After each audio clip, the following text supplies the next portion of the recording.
दिल्ली में महिलाओं की पिटाई करवाता है केजरीवाल। पतियों को शराब पिलाकर पत्नियों की करवाता है पिटाई। यह आरोप डबल ए न्यूज का नहीं बल्कि बीजेपी की महिला पदाधिकारी का है। पहले पीने से पहले पिटेगी, फिर पीने के बाद। और देखिए जी, जो लोग तो पी रहे थे पहले और वो खुद जा रहे थे, लाइनें लगा रहे थे, और अब जब केजरीवाल जी ने जो पिंक ठेके खोल दिए उसके बाद वो जो पीने वाले लोग हैं अपने घर की महिलाओं को बोलेंगे कि तुम्हें तो छूट मिल रही है, तुम जाओ और लेके आओ।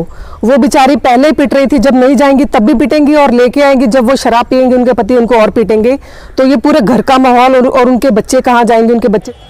बीजेपी में जिले की महिला पदाधिकारी सतबीर कौर ने आरोप लगाते हुए कहा कि महिलाओं को शराब खरीदने पर विशेष छूट दी गई है।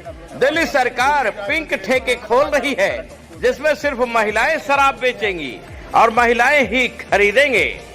सतबीर कौर ने कहा कि पति महिला को शराब लाने के लिए भेजेगा कि आप जाकर शराब लाइए क्योंकि आपको सस्ते में शराब मिलेगी। यदि महिला शराब लेने नहीं गई तो महिला की पति घर पर पिटाई करेगा। यदि वो शराब लेकर आई तो फिर शराब के नशे में पति पिटाई करेगा। इसलिए दिल्ली की महिलाएं केजरीवाल सरकार का पुरजोर विरोध कर रही हैं। साथ ही सतबीर कौर ने पंजाब की जनता से भी इस तरह के नशे के कारोबार को बढ़ावा देने वाली पार्टी से बचने की अपील सतबीर कौर ने की है। सतबीर कौर ने दिल्ली के देहात के अंदर किसानों के ट्यूबवेल कनेक्शन सरकार द्वारा काटे जा रहे हैं, उस मुद्दे को भी उठाया। साथ ही दिल्ली सरकार के यमुना किनारे पानी इकट्ठा करने की योजना में करोड़ों के भ्रष्टाचार का आरोप भी लगाया। क्या क्या आरोप सतबीर कौर ने लगाए, आप उन्हीं से सुनिए। तुम्हें तो छूट मिल रही है, तुम जाओ और लेके आओ। वो बेचारी पहले ही पिट रही थी, जब नहीं जाएंगी तब भी पिटेंगी, और लेके आएंगी जब वो शराब पियेंगे उनके पति उनको और पीटेंगे। तो ये पूरे घर का माहौल और उनके बच्चे कहाँ जाएंगे, उनके बच्चे जो देखेंगे वो सीखेंगे, और उसके बाद जो हमारा देश है वो कितना गिर जाएगा। ये बिना सोचे और इतनी बड़ा एक जो फैसला लिया है केजरीवाल सरकार ने, ये तो बहुत निंदनीय है। और जरूरत पड़ी जब भी मौका मिला हम पूरी जितनी भी महिला शक्ति एकत्रित होकर हम सड़कों पे उतरेंगे, और जब भी ये वोट लेने आएंगे हम उनको घुसने नहीं देंगे अपने इलाकों में। मेरा नाम सतबीर कौर है, मैं गांव झंगोला से हूँ, और सोसाइटी इन केयर फाउंडेशन नाम की हमारी एक संस्था है जो कि समाज सेवा का काम करती है, और भाजपा में मैं किसान मोर्चा में प्रवक्ता हूँ जिला में। तो केजरीवाल सरकार की जो नीतियाँ हैं वैसे तो सब लोगों के सामने आ ही चुकी हैं, और दिल्ली को मुफ्तखोरी की आदत डालना ये हमारे जो मुख्यमंत्री हैं उनका एक मुख्य मकसद बन के रह गया है। और सबसे पहले अगर हम बात करें तो पंजाब चुनाव में वो इतनी भागदौड़ कर रहे हैं और कह रहे हैं कि वहाँ के किसानों को हम ऐसी चीज़ें हैं जो हम उनको देंगे जिनसे वो किसान बहुत खुश होंगे।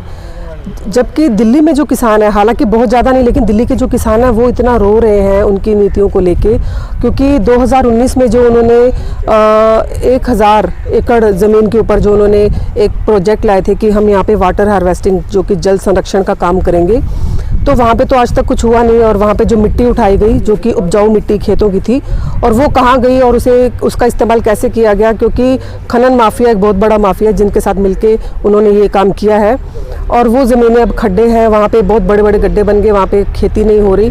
और उसके बाद अब NDPL की तरफ से जो नोटिस आ रहे हैं कि आपके जो ज़मीनें हैं जो ट्यूबवेल लगे हुए हैं उनके कनेक्शन काटे जाएंगे, और सुनने में आया कि कुछ किसानों के काटे भी गए। किंतु ये बात है कि NGT का जो उन्होंने एक जो पास हुआ था कि यहाँ की जो ज़मीनें हैं वो जो पानी लग रहा है वो जहरीला पानी है, जिसकी वजह से लोग वो फसलें खा के, वहाँ की सब्जियाँ खा के बीमार हो रहे हैं। तो जब से ये जहाँ पे ज़मीनें हैं और लोग फसलें बो रहे हैं, आज तक तो किसी को एक भी बीमारी नहीं हुई, ना ही कैंसर ना कुछ। तो मैं ये कहना चाहती हूँ कि जो हमारे यहाँ पे 150 के करीब जलकूप लगे हुए हैं जो जिनका पानी जो है वो पूरी दिल्ली में सप्लाई होता है पीने के लिए। अगर वहाँ के लोगों को कोई दिक्कत नहीं हो रही तो यहाँ पे फसलों को क्या दिक्कत होगी, क्योंकि ये जो एरिया है कुछ इलाका जो बिल्कुल साफ़ सुथरा यमुना नदी का पानी है वहाँ पे, और ऐसी कोई वहाँ पे समस्या नहीं है, और वहाँ पे उनको किसानों को बेवजह परेशान किया जा रहा है। और केजरीवाल की नीतियों की अगर बात करें तो मुख्यमंत्री जी को मैं ये बात कहना चाहूँगी कि हमारा जो देश है, हमारी संस्कृति और परंपरा को ये ध्वस्त करने का काम कर रहे हैं आप, क्योंकि आप जो शराब एक तरह से फ्री में बांट रहे हैं, एक बॉटल के साथ एक बॉटल फ्री दे रहे हैं। उसके बाद आप पिंक ठेके जो हैं महिलाओं के लिए खोल रहे हैं, जो महिलाएं कभी छूती नहीं है शराब को, हो सकता है अपने किसी फ्रेंड सर्कल के दबाव में आके वो भी पीना शुरू कर दें, कहें कि चलिए जी हमें तो कुछ कंसेशन मिल रहा है, हम वहाँ से जाके लें। तो कहीं ना कहीं पे हम अपनी जो युवा पीढ़ी है उसको हम ख़राब कर रहे हैं और हमारे धर्म और संस्कृति को हम ताक पे लगा रहे हैं। तो ये हमें बहुत ज़्यादा परेशानी है उनसे इस बात को लेके कि वो इस चीज़ को क्यों नहीं समझ रहे, क्योंकि केवल नीतियाँ वो लाओ जो समाज के लिए और देश के लिए लाभकारी हो, ना कि उनके विनाशकारी हो। मैं इतना ही कहना चाहूँगी जी। पंजाब की जनता से मैं ये कहना चाहूँगी, क्योंकि दिल्ली को तो उन्होंने नर्क बना दिया है, मैं साफ तौर पे खुले तौर पे कहूँगी।